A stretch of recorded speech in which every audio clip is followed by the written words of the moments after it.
You're listening to Operation Self Reset with Jake Naraki.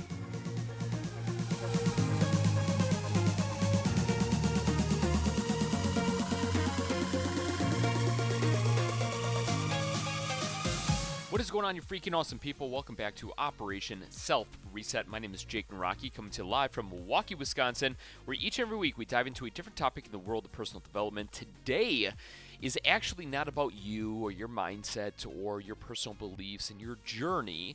I guess in some way it is. It's more of financing that journey, financing the beliefs, and financing the person that you are. And that is clearing up debt, getting rid of debt, and just being financially free. Now, let me give you a little context here of before I start to elaborate on all the ways to save your money and pay off your debt. I want to bring into my world. Look, I'm just like you. I have credit card debt. I wasn't always super savvy with money. I bought vehicles using credit. I never bought anything in cash. But now at the ripe age of 35, have I changed my tune? Have I changed my mindset when it comes to financial well-being? Yes. And I want to enlighten some of you guys and gals who are listening to this, who maybe know they have debt. They choose not to look at their bank account on a regular basis. They don't want to see how much actual debt they have. And this is just a real life story from me to you to hopefully not for you to conquer your debt and to pay off everything. I mean, hopefully that's the idea of it, but it's more of the awareness to make you aware of the debt that you have. And hopefully, I can share with you some ideas that can assist you in that and to hopefully reset your financial situation. Because I will tell you, I've been in extreme debt. I've been in, for me, a actually good debt, and I'm in a position currently I'm not financially free.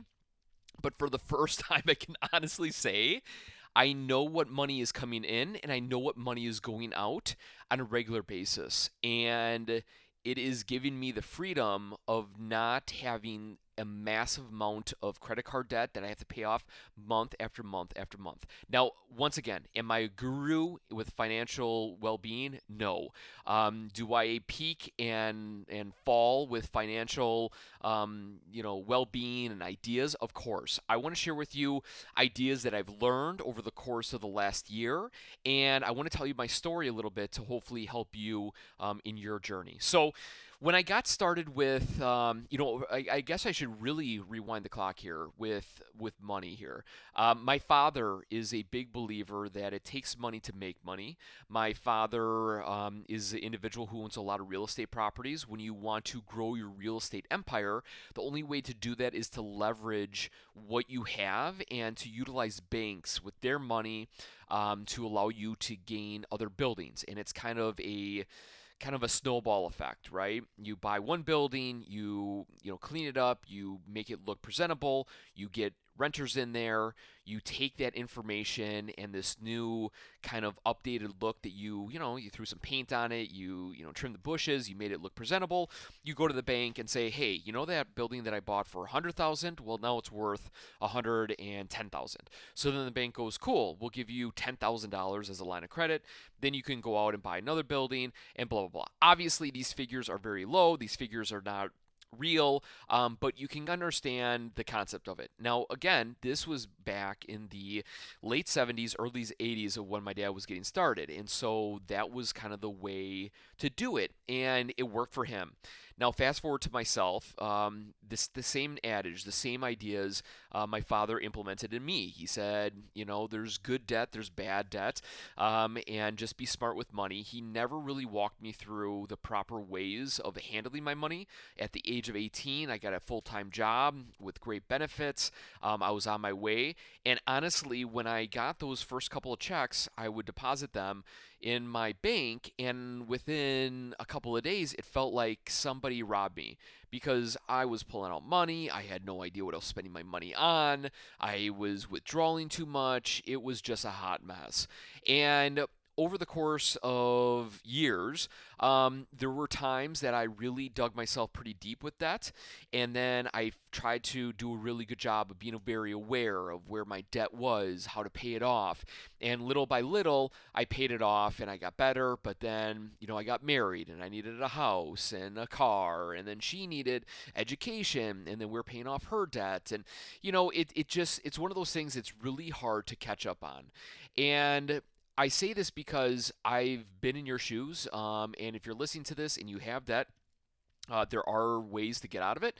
And if you don't have any debt, well, keep on doing what you're doing. And I would say share the ideas that you have gathered of how you're financially free with other people, because finances is not one of those things that is very talked about. It is not an idea that you sit around your family table and say, "Hey, family, I'm financially free. I paid off all my debt and I owe nothing to anybody. And now I just pay everything in cash. Look at me, look at me." That's not really a great way to go about it, because there's a lot of people that are struggling. There's a lot of people that are not making a lot of money. There's a lot of people that use the credit card as their only way to get ahead, only way to pay for food or utilities or whatever. And every single day that they use that credit card, they're digging themselves deeper and deeper in debt. It's not because they want to, it's just because that's the way it is for them. And if you're one of the few that is able to be smart with money, don't use it as a bragging point, use it as an educational point, and to maybe reference places that you learn good financial ideas to assist other people. Because when you're in debt, and it's not a fun place to be, it's sickening. I remember times not wanting to look at my bank account for weeks, if not months. I didn't even want to log in. I knew I was spending way too much. I knew I wasn't bringing enough money in. I knew I was paying late fees. I knew my finances were a mess because I just didn't want to look at it. And I think a lot of people kind of do the same thing with other areas of their life. And if you feel pretty squared away with your finances, maybe your health is in a hot mess. Maybe your relationships are a hot mess. And even though you're an expert in one area, maybe that's an idea for you to look around at the areas that you stink at or you suck at, and you can shore up and get better at. Now, once again, it's kind of hard for me to, I'm trying to portray that I don't have everything together.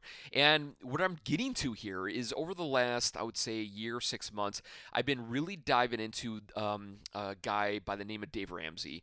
And if you don't know Dave Ramsey, he helps people become financially free, pay things in cash, have a budget, all that different types of stuff. If you know Dave Ramsey, I'm not going to go down every avenue that he talks about, but I want to kind of preach the simplicity of his theory.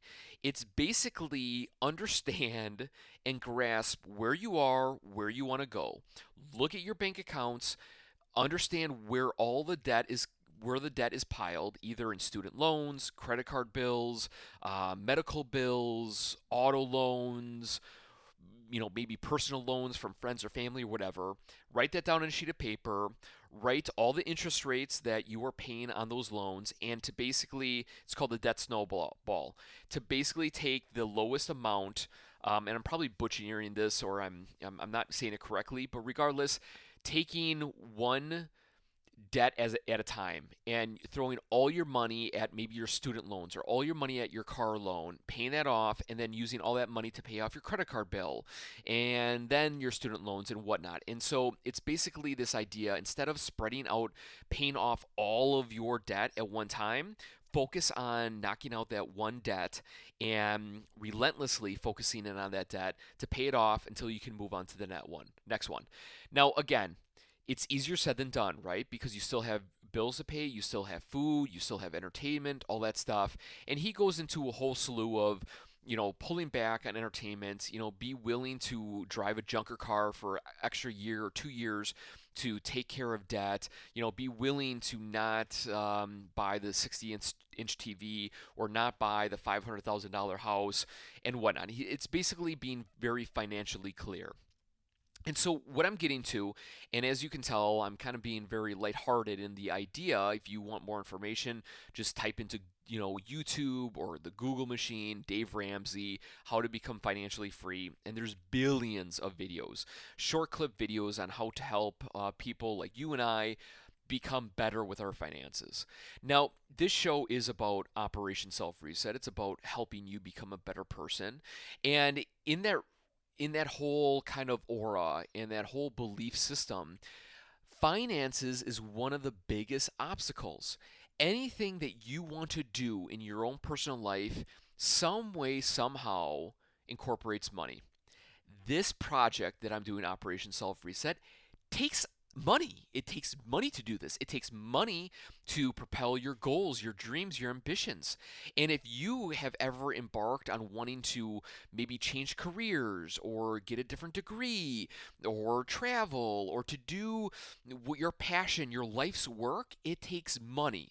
Now, obviously, there are individuals and unique unicorns out there that have been able to live a life that incorporates no money. They're off the grid or what have you. But if you're listening to this, chances are you're trying to figure it out, right? And in that regard and in that journey, you're probably not doing the best that you could do with your finances.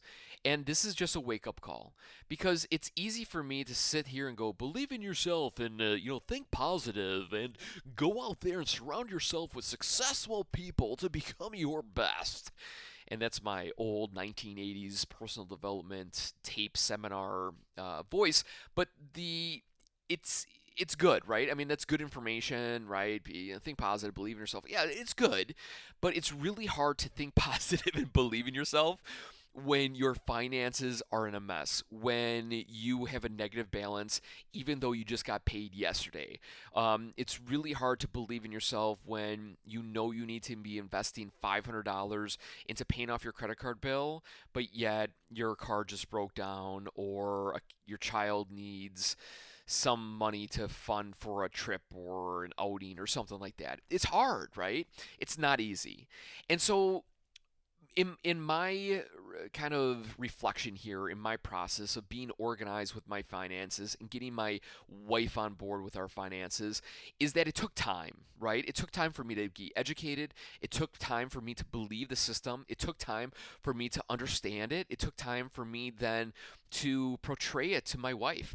And then it kind of started all over again with my wife because then it took time for me to explain it to her. It took time for me to share the videos. It took time for me to get her on board.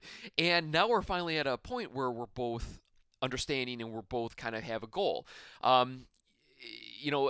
Currently we paid down our credit card bills.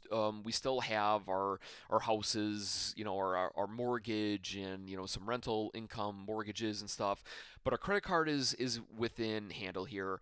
I paid off my vehicle, but of course we just bought another vehicle for my wife because my wife's van was in cahoots, and we bought a used vehicle as opposed to a new vehicle, and that was a big transition for us because we went into this vehicle buying process of thinking that we needed this baller car, that we needed this brand new car with all these features and that it can drive for us and all that stuff.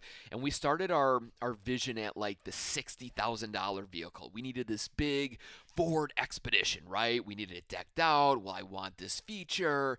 That's a next category. And those automakers do a really good job of fine-tuning the features that are so appealing in the next category. And if you notice, it's not like going to Subway where you can pick what you want.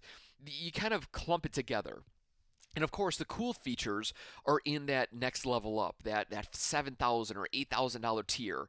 Now, that's where my mind was at when we first started, like 2.5 years ago. That was my vision. I wanted this baller car. We got 3 kids. We need this big vehicle, all that stuff. And then I realized, man, do I want to be paying $1,000 a month for the next 72 months? Whew, that's a lot of money going out the window. Then I started looking at smaller vehicles, more of like the 3-row crossover. So instead of the $65,000 car, we were at like the mid 40s. And the same thing, well, I wanted this and that feature, and I wanted that feature, then I'm getting into the $50,000 range. I'm like, geez, is this really what I want? want a $50,000 car. And then over the course of listening to Dave Ramsey and doing research and all that stuff, the best optimal vehicle to buy is a car that is 3 to 4 years old, that has a good track record, that might have high mileage, but yet it can still last, and blah blah blah blah blah blah blah. And then it allowed us to get into a better mindset of thinking, if we buy a $24,000 car, we could pay it off super fast. We could then, start to bank some money and to go on a nice vacation, or to spend that money rehabbing our house or investing in our kitchen, as opposed to paying off this vehicle for 6, 7 years at $1,000 a crack. And so it allowed us to be educated enough to kind of go through this filter process, instead of having our ego dictate of what we buy and what we purchase, and thinking of how I need to represent my baller lifestyle, to now buying a used Honda Pilot, which is a very reliable vehicle, that is something that my wife and I both agreed upon, that is suits us very well. It suits our family very well. It's a safe vehicle. It still looks nice. It's not this baller vehicle, but at the end of the day, it allows us to know that, hey, we could pay this off a lot sooner and allow a lot more freedom in our life.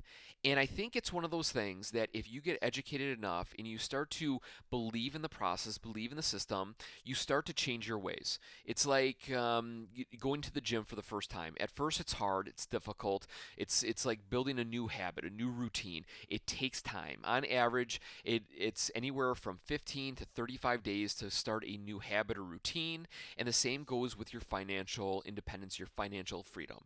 Now, my little example there with the vehicle is a big one, because if you look at today's marketing schemes, if you look at today's websites, what do they always talk about? They talk about the newest vehicles, they talk about the coolest features, they talk about the Apple CarPlay or the Samsung Auto or Android Auto, the miles per gallon, and how safe it is and how cool it looks and the design, and how do they think of this and that, and you get wrapped up in it. And those car companies are designed to sell a product to us, and we need to be good good consumers. And I'm not talking about just vehicles, because for you it might be different. It could be technology, cell phones. Instead of buying the brand new cell phone, your cell phone probably works just fine. Instead of buying or remodeling your bathroom to look like the newest ideas from Europe, your bathroom is fine for the time being. Pay off your student loans or what have you. Instead of going to that 5-star restaurant, go to Noodles instead. And yeah, it's not as cool, it's not as fashionable, but you feel the same pretty much walking out of either a really expensive restaurant or a cheap restaurant, and that feeling is that you're full. Now, sure, was the ambience a little better? Did they have cooler music? Was the drinks tastier? Of course, but what is it that you're chasing after? And in summary here, and beyond all my debacle and my life story of what vehicle we bought, is understanding the vision that you want beyond the current pleasure or pain that you're in. What is it that you're searching after?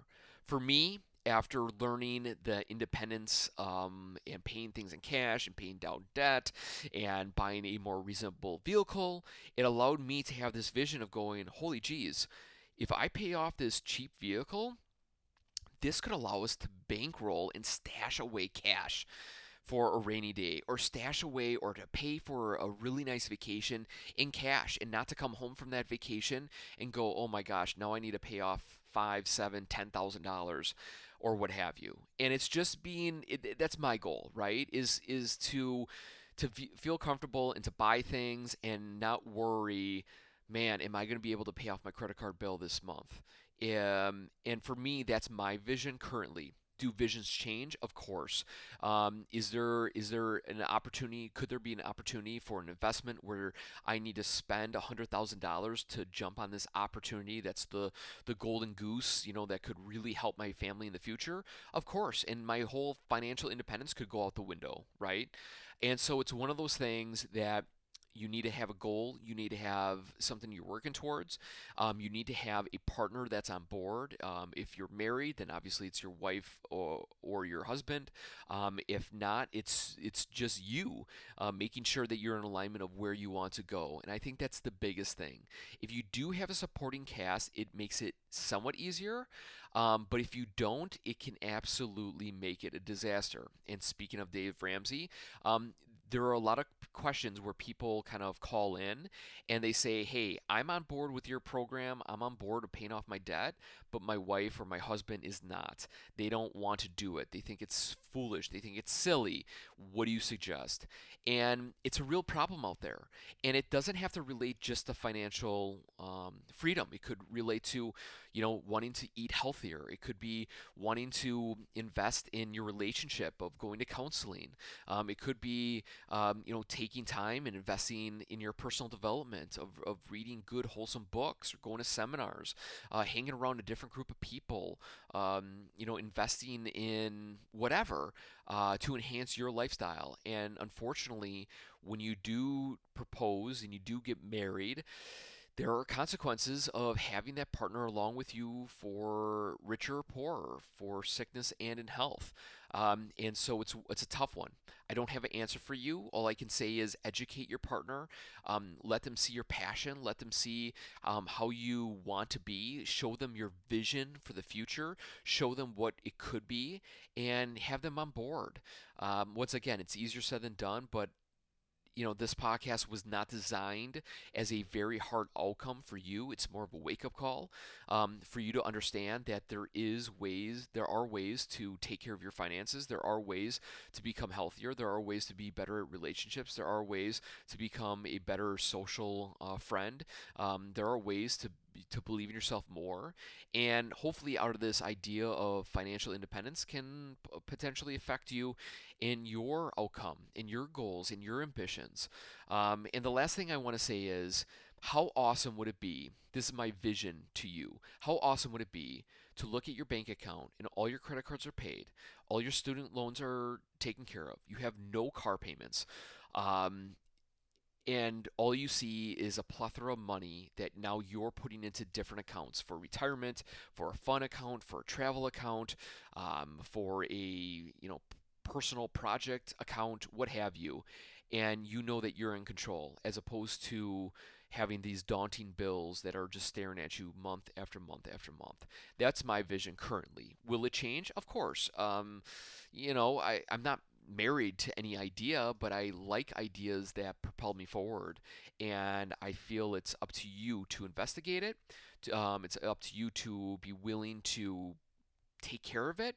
And if not, that's fine. Obviously invest your money wisely.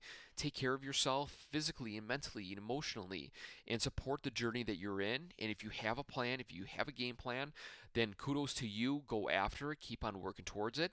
If you're kind of in limbo and you don't know where to start, then start with things you can control. You can control how much money you're spending. You can control how much coffee you're buying at Starbucks. You can control what you're putting into your mouth for your health and well-being. You can control if you go for a walk or you decide to sit around and be lazy. You can control what you say to your spouse and your kids, or you can control so many different aspects. So in summary, figure out what you want to control, figure out your vision. Kudos to you for listening to all the way to the end. I appreciate you full-heartedly. Thank you for being a part of my journey.